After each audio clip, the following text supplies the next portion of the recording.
Fala, minha gente! Tudo bem com vocês? Espero que estejam mais que bem e prontos para mais uma leitura da Palavra do Senhor. Hoje estaremos por cá para lermos hoje o capítulo 19 de Juízes, capítulo 23 de Atos dos Apóstolos, capítulo 33 de Jeremias e concluiremos com a leitura do capítulo 3 e 4 do livro de Salmos. Nessa sequência, deixando a tua Bíblia aberta aí logo em Juízes, para que a gente possa dar início.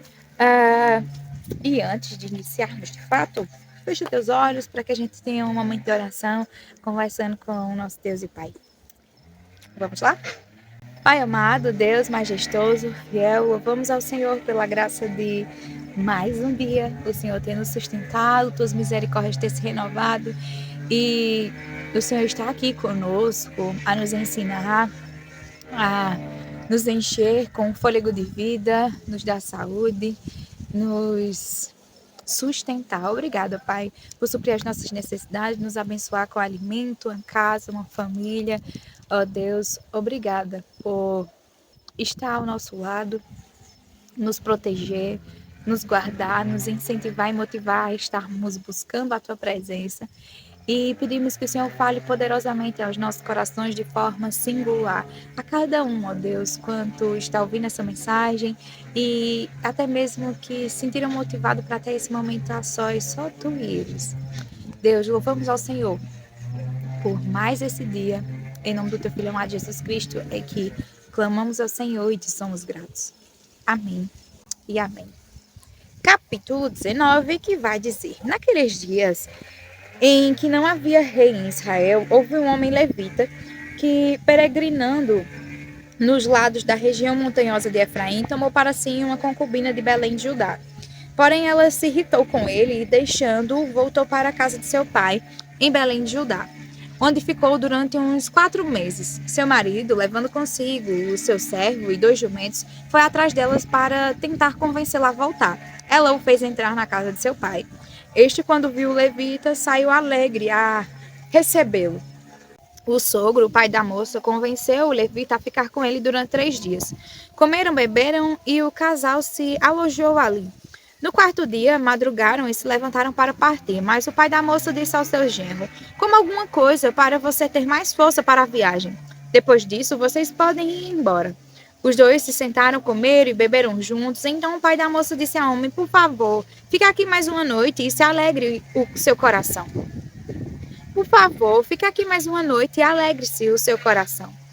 Quando o homem se levantou para partir, o seu sogro insistiu para que ficasse. E ele mais uma vez pernoitou ali. No 5º dia, ele se levantou de madrugada para partir, mas o pai da moça lhe disse: coma alguma coisa, fiquem até o entardecer. E ambos comeram juntos. Então o homem se levantou para partir, ele, a sua concubina e o seu servo, mas o sogro dele, o pai da moça, lhe disse: olha, está ficando tarde e a noite vem chegando. Passe mais uma noite aqui, este dia já está acabando. Passe aqui a noite e alegre o seu coração. Amanhã de madrugada vocês podem se levantar e viajar de volta para casa. Porém, o homem não quis passar ali mais uma noite. Ele se levantou, partiu e chegou até a altura de Jebus, isto é, Jerusalém. Com ele iam os 2 jumentos encilados e também a sua concubina. Quando chegaram perto de Jebus, o dia já estava chegando ao fim. Então o servo disse a seu senhor: venha, vamos sair da estrada e entrar nessa cidade dos Jebuseus e passemos ali a noite. Porém o seu senhor lhe disse: não vamos entrar em nenhuma cidade estranha que não seja dos filhos de Israel. Vamos um pouco mais adiante até Gibeá. E continuou: venham, vamos a um desses lugares e pernoitemos em Gibeá ou em Ramá. Assim passaram adiante e continuaram a viagem. E o sol se pôs quando chegaram a Gibeá, que pertence a Benjamim. Saíram da estrada para entrar em Gibeá, a fim de nela passarem a noite. O levita entrou e se sentou na praça da cidade, porque não houve quem o recolhesse em casa para lhe pernoitarem. Eis que, ao anoitecer, um homem velho estava voltando do seu trabalho no campo. Ele era da região montanhosa de Efraim, mas morava em Gibeá. Os outros habitantes do lugar eram benjamitas. Quando o velho ergueu os olhos e viu o viajante na praça da cidade, perguntou: Para onde você está indo? E de onde você vem? O levita respondeu: estamos viajando de Belém de Judá para os lados da região montanhosa de Efraim, de onde sou. Fui a Belém de Judá e agora estou de viagem para a casa do Senhor. Ninguém me recebeu em sua casa, embora tenhamos palha e pasto para os nossos jumentos e também pão e vinho para mim e para esta sua serva, e para o moço que vem com estes seus servos. Não nos falta nada. Então o velho disse: que a paz esteja com você. Tudo o que lhe vier a faltar, fique ao meu encargo. Só não passe a noite na praça. Ele os levou para a sua casa e deu pasto aos jumentos. Depois de lavarem os pés, comeram e beberam. Enquanto eles se alegravam, eis que os homens daquela cidade, homens malignos, cercaram a cidade e começaram a bater na porta e disseram ao velho, dono da casa: traga para fora o homem que entrou em sua casa para que abusemos dele.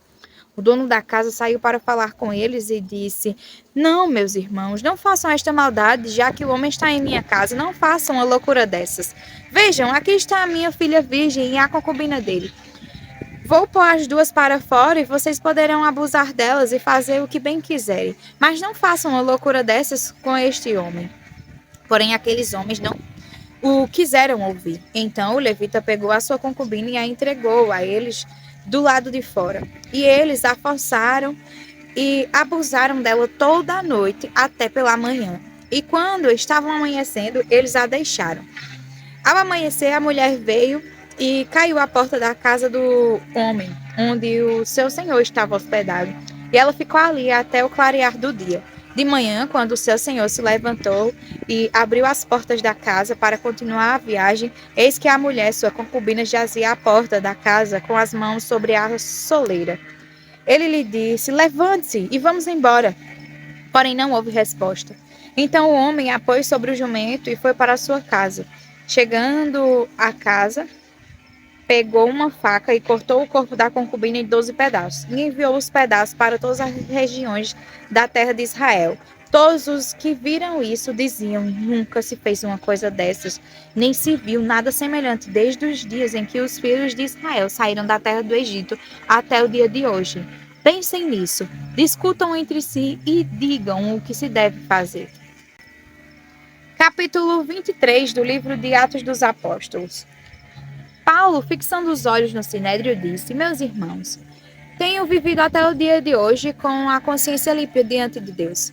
Mas Ananias, o sumo sacerdote, mandou aos que estavam perto de Paulo que lhe batessem na boca. Então Paulo lhe disse: Deus há de ferir você, parede branqueada. Você está aí sentado para me julgar de acordo com a lei e contra a lei ordena que eu seja agredido? Os que estavam ali perguntaram a Paulo: você está insultando o sumo sacerdote de Deus? Paulo respondeu: eu não sabia, irmãos, que ele é sumo sacerdote, porque está escrito: não fale mal de uma autoridade do seu povo. Como Paulo sabia que uma parte do sinédrio se compunha de saduceus e outra de fariseus, exclamou: irmãos, eu sou fariseu, filho de fariseus. Estou sendo julgado por causa da esperança e da ressurreição dos mortos. Diante destas palavras, começou uma grande discussão entre os fariseus e os saduceus, e o sinédrio se dividiu. Pois os saduceus dizem que não há ressurreição, nem anjo, nem espírito, ao passo que os fariseus admitem todas estas coisas. Houve, pois, muita gritaria no sinédrio, e, levantando-se alguns escribas que eram do partido dos fariseus, discutiam, dizendo: não achamos neste homem mal algum, e se de fato algum espírito ou anjo falou com ele. Como a discussão ficava cada vez mais intensa, o comandante, temendo que Paulo fosse despedaçado por eles, mandou descer a guarda para que o retirassem dali e o levassem para a fortaleza. Na noite seguinte, o Senhor, pondo-se ao lado de Paulo, disse: coragem, pois assim como você deu testemunho ao meu respeito em Jerusalém, é necessário que você testemunhe também em Roma. Quando amanheceu, os judeus se reuniram e juraram que não haviam de comer nem beber enquanto não matassem Paulo. Eram mais de 40 os que se envolveram nessa conspiração. Estes foram falar com os principais sacerdotes e os anciãos e disseram: juramos sob a pena de maldição, não comer coisa alguma enquanto não matarem Paulo. Por isso agora, juntamente com o sinédrio, mandem um recado ao comandante para que ele o apresente a vocês, sob o pretexto de que desejam investigar mais acuradamente o caso dele. E nós, antes que ele chegue, estaremos prontos para matá-lo.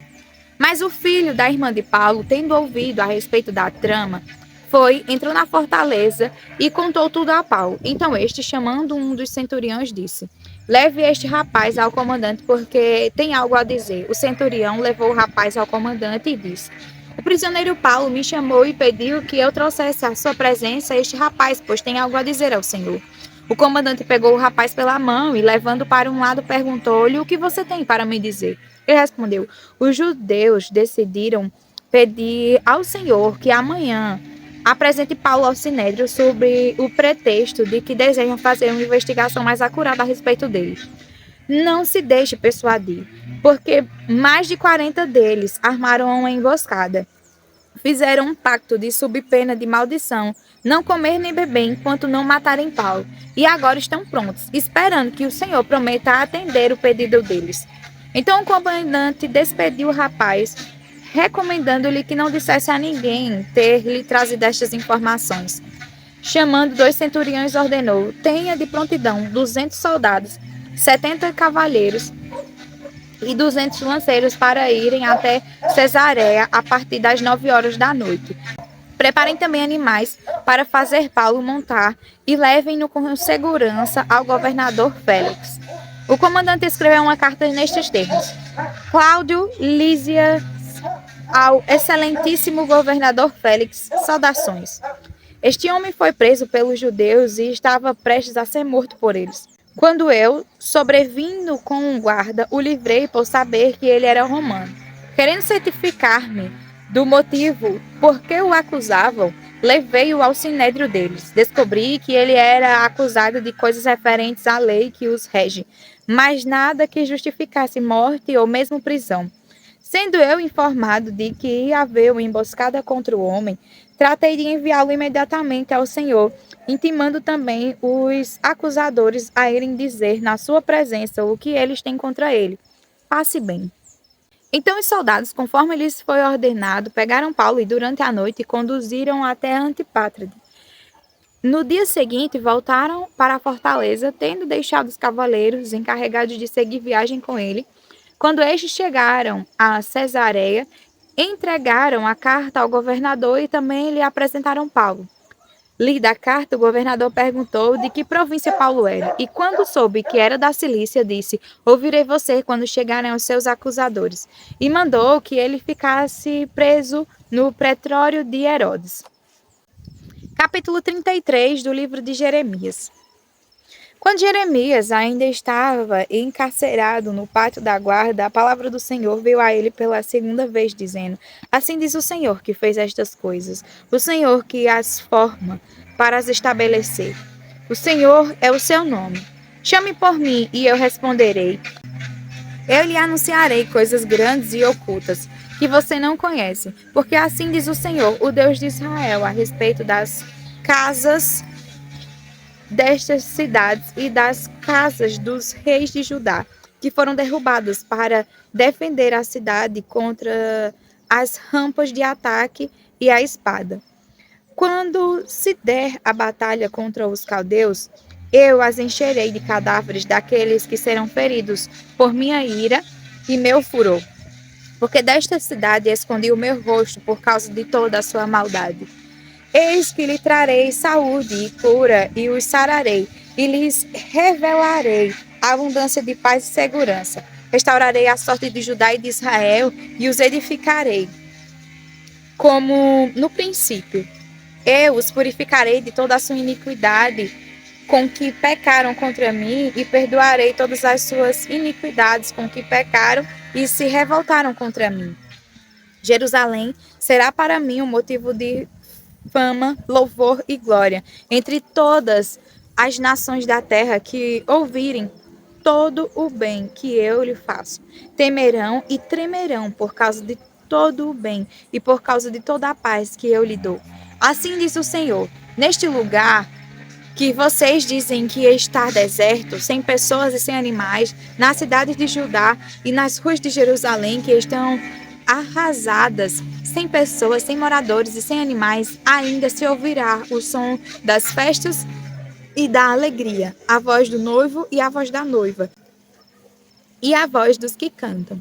Deem graças ao Senhor dos Exércitos, porque Ele é bom, porque a sua misericórdia dura para sempre.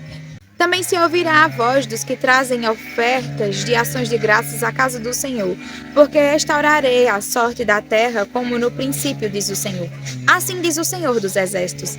Ainda neste lugar que está deserto, sem pessoas e sem animais, e em todas as suas cidades haverá moradas, onde pastores farão repousar os seus rebanhos, nas cidades da região montanhosa, nas cidades de Cefelá, nas cidades do sul da terra de Benjamim, nos arredores de Jerusalém e nas cidades de Judá. Ainda passarão os rebanhos pelas mãos de quem os conte, diz o Senhor.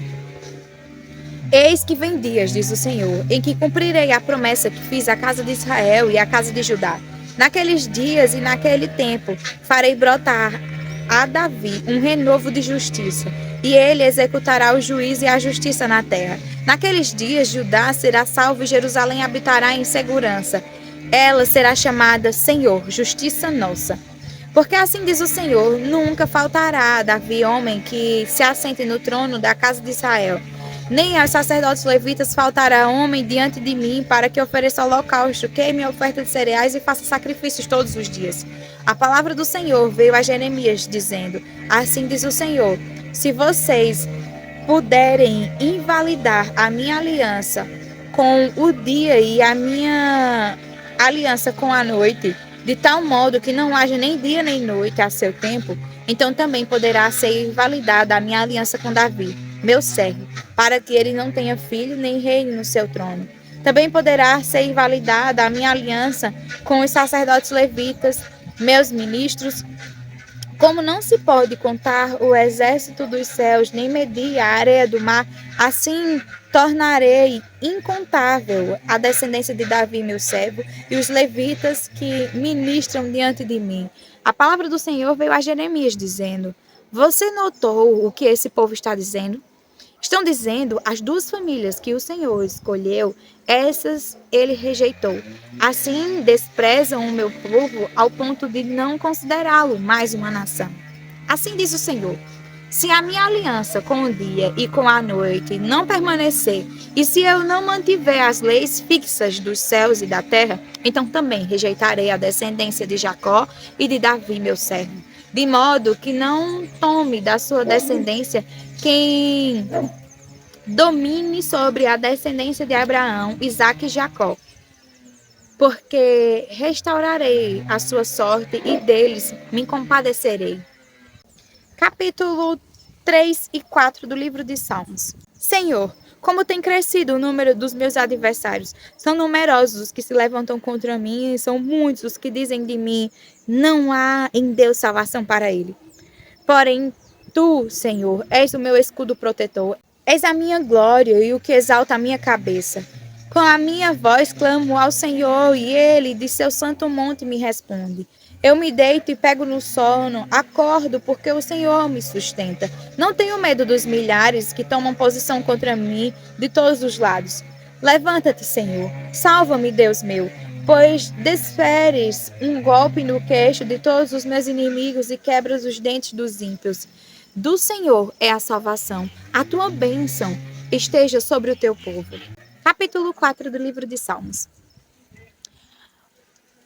Responde-me quando clamo, ó Deus da minha justiça. Na angústia, tu me deste alívio. Tem misericórdia de mim e ouve a minha oração.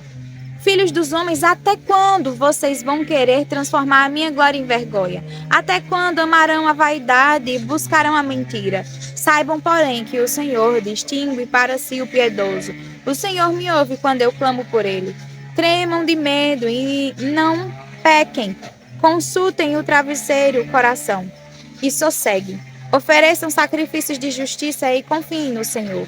Há muitos que dizem, quem nos dará a conhecer o bem? Senhor, levanta sobre nós a luz do teu rosto. Mais alegria me puseste no coração do que a alegria deles, quando eles têm fartura de cereal e de vinho.